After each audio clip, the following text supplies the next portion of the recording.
الشاہ حسین احمد رضوی رحمت اللہ تعالی علیہ۔ صلی اللہ تعالی علیہ وسلم۔ حضرات، یہ آج کا رحمت و نور میں ڈوبا ہوا عظیم الشان نورانی جلسہ جو شہید اعظم کے نام سے منعقد ہے، جس کی نسبت حضور سرکار سیدنا امام عالی مقام رضی اللہ تعالی عنہ اور جملہ شہدائے کربلا کی طرف ہے۔ اب آؤ ذرا دیکھو آقا کونین صلی اللہ تعالی علیہ وسلم سے کس طرح سے منہ پھیرا تھا یزیدیوں نے، اور نبی کونین صلی اللہ تعالی علیہ وسلم کے نماز امام حسین پر کس طرح سے ظلم کیا تھا یزیدیوں نے۔ آپ واقعات کربلا تو 10 روز تک سنتے رہے ہیں، میں نوجوانوں کے ذہن و فکر کو بدلنا چاہتا ہوں پیارے۔ واقعات کربلا سے آپ ذرا درس عبرت تو لو، اور واقعات کربلا کو سننے کے بعد اپنے ایمان کو تازہ تو کر لو کہ تمہارا معاملہ کیا ہوتا ہے، اور امام حسین رضی اللہ تعالیٰ عنہ نے کربلا کی سرزمین پر کیا ذہن و فکر دیا ہے۔ امام علی مقام رضی اللہ تعالیٰ عنہ آپ کو کیا سمجھانا چاہتے ہیں۔ امام علی مقام کی مقدس زندگی کا جائزہ لو، اور امام علی مقام کی صبح کو دیکھو، شام کو دیکھو، کربلا کی بھی زندگی ان کی دیکھ لو، اور مکہ المکرمہ کی بھی زندگی ان کی دیکھ لو، اور مدینہ طیبہ کی بھی زندگی ان کی دیکھ لو۔ آؤ ایک بات میں بتاتا چلو پیارے، باپ کا بھی مشن دیکھتے چلو اور بیٹے کا بھی مشن دیکھتے چلو۔ آج جب کچھ لوگ کہہ دیا کرتے ہیں کہ امام علی مقام تو اقتدار کے لیے لڑے، ہمیں عرض کرتا ہوں جملہ بدلو ورنہ ایمان و عقیدے کا جنازہ نکل جائے گا۔ تمہیں معلوم نہیں ہے کہ حضرت علی رضی اللہ تعالیٰ عنہ موجود ہیں اور حضرت امیر معاویہ رضی اللہ تعالیٰ عنہ ہیں۔ جب حضرت امیر معاویہ اور حضرت علی میں اختلاف ہوا، کس بنیاد پر حضرت علی اور حضرت امیر معاویہ میں اختلاف ہوا؟ آج میں بد مذہبیت کی تاریخ تمہارے سامنے رکھ رہا ہوں۔ اگر ایک بھی جملہ تاریخ کا غلط ہو تو جو چور کی سزا وہ غلام محی الدین سبحانی کی، ورنہ نجد کی بدماش اولادوں سے میں پوچھنا چاہتا ہوں کہ تم نے تاریخ کا جائزہ کیوں نہیں لیا ہے، اور تم نے دیکھا کیوں نہیں ہے اختلاف کی جڑ کہاں سے ہے، اور کس بنیاد پر امام حسین کی شہادت ہوئی ہے، کس بنیاد پر حضرت امیر معاویہ اور حضرت علی میں جنگ ہوئی ہے، 90,000 مسلمان جان بین کے شہید کس بنیاد پر ہوئے تھے۔ آؤ ذرا دیکھو، اس تاریخ کا جائزہ لو اور نقطہ سمجھو۔ حضرت امیر معاویہ رضی اللہ تعالیٰ عنہ کا مطالبہ یہ تھا کہ حضرت عثمان غنی رضی اللہ تعالیٰ عنہ کے خون کا بدلہ علی لے، اور جن لوگوں نے حضرت عثمان غنی کو شہید کیا ہے ان سے قصاص لیا جائے، ان کو مناسب سزا دی جائے۔ حضرت امیر معاویہ کا یہی مطالبہ تھا، حضرت طلحہ کا یہی مطالبہ تھا، حضرت زبیر کا یہی مطالبہ تھا، بڑے بڑے صحابہ کا یہی مطالبہ تھا، اور حضرت علی رضی اللہ تعالی عنہ شبہے کی بنیاد پر قاتلوں کو ان کے حوالے نہیں کر رہے تھے، اور شبہے کی بنیاد پر سزا نہیں دی جا رہی تھی۔ حضرت علی بھی اپنے اجتہاد میں صحیح پر ہیں، اور حضرت امیر معاویہ بھی اپنے اجتہاد پر صحیح پر ہیں۔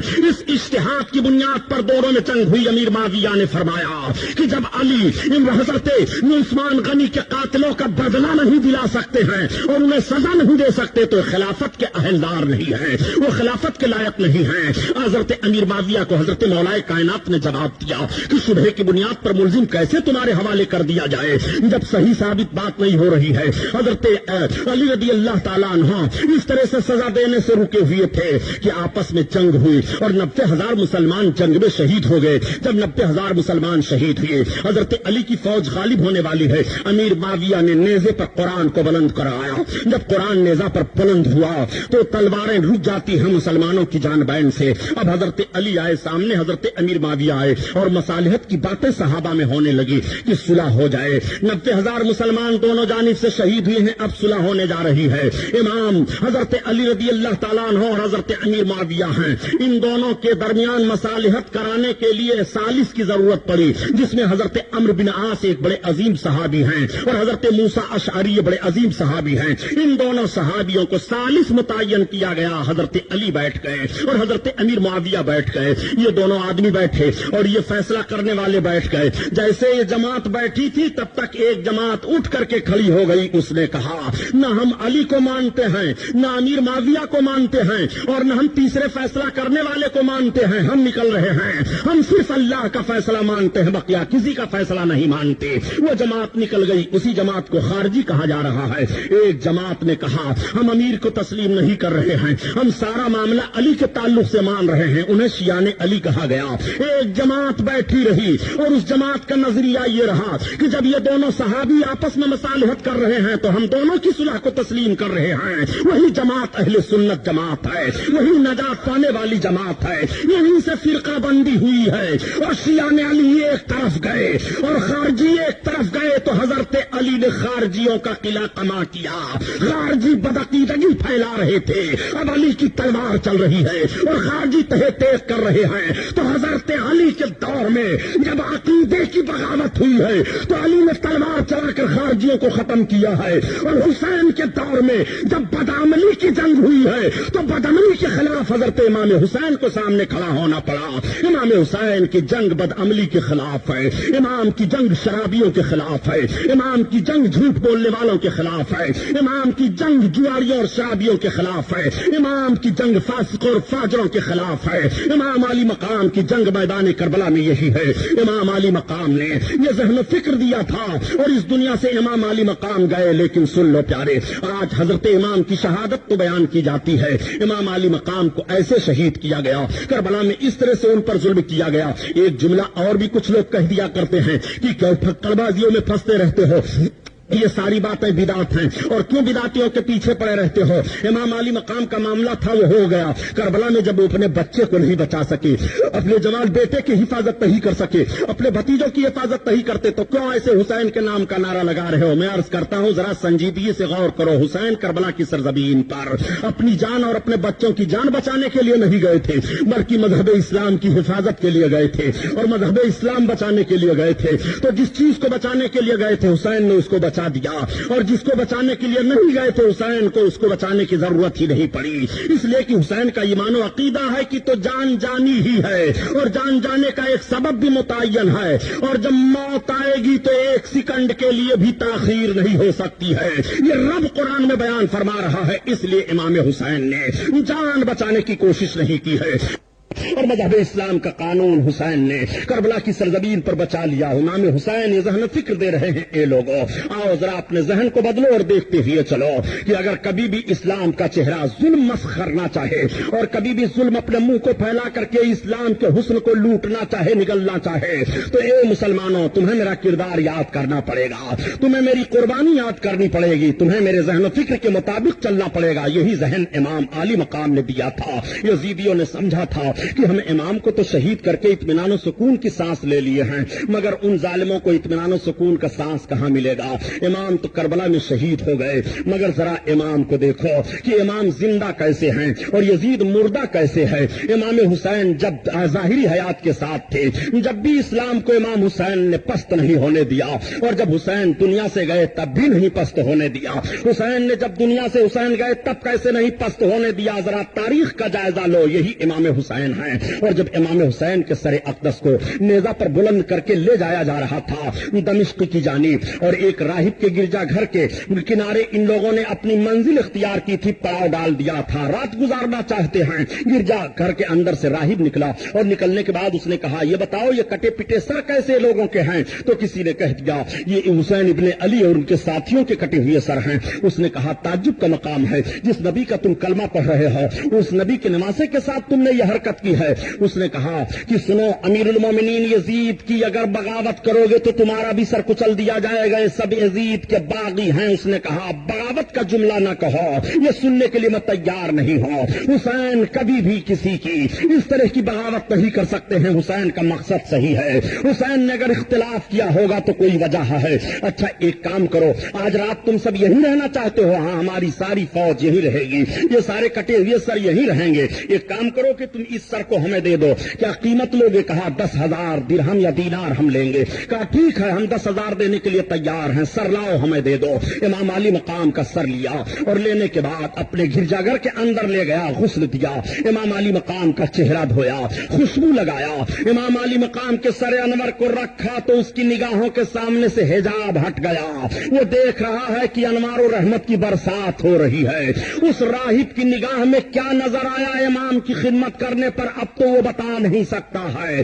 عجیب معاملہ اس کا ہو گیا۔ اس نے کہا اے حسین ابن علی تم سچے ہو، تمہارے نانا برحق ہیں، ہم کلمہ پڑھ رہے ہیں لا الہ الا اللہ محمد الرسول اللہ۔ وہاں تیسرا کوئی نہیں ہے، صرف سر امام ہے اور کلمہ پڑھنے والا راہب ہے۔ یہی تو یزید کی موت ہے، یہی حسین کی جیت ہے۔ اسی لیے کہا قتل حسین اصل میں مرگ یزید ہے۔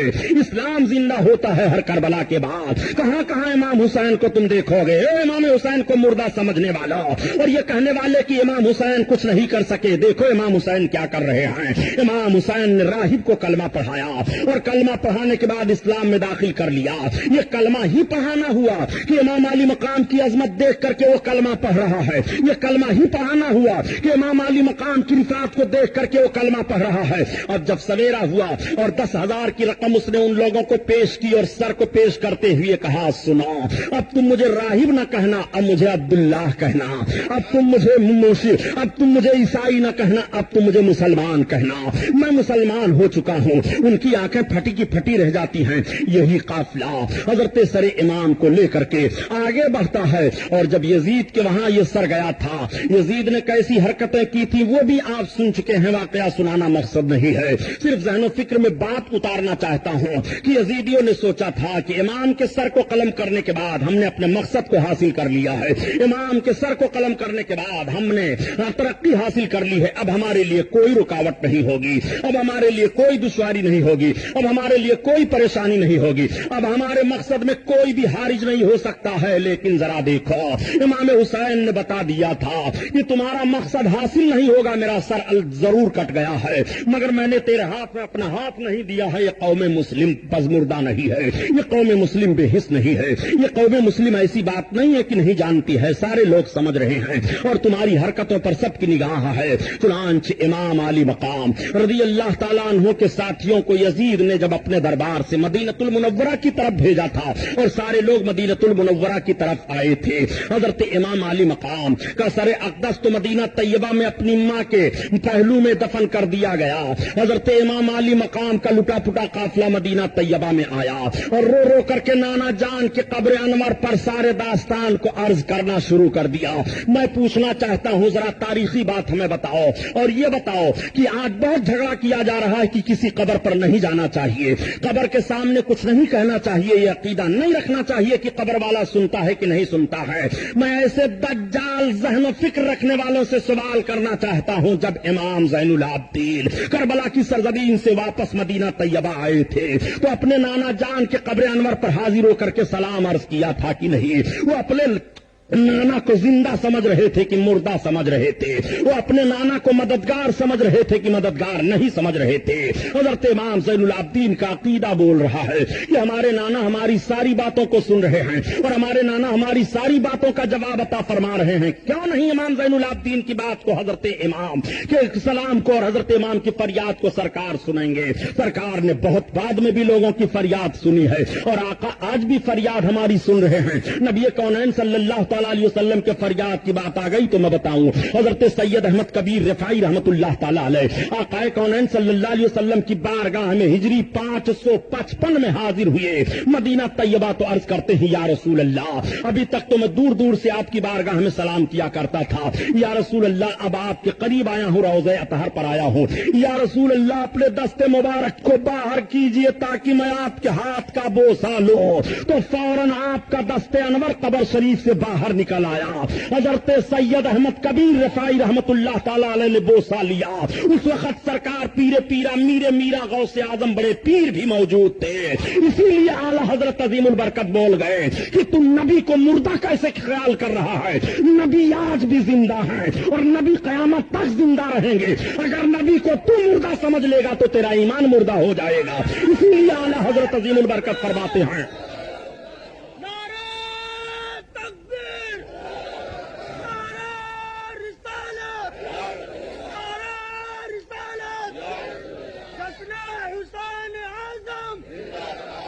اسی لیے اعلیٰ حضرت عظیم البرکت ذہن و فکر دے رہے ہیں کہ تو زندہ ہے واللہ، تو زندہ ہے واللہ، اور میرے چشم عالم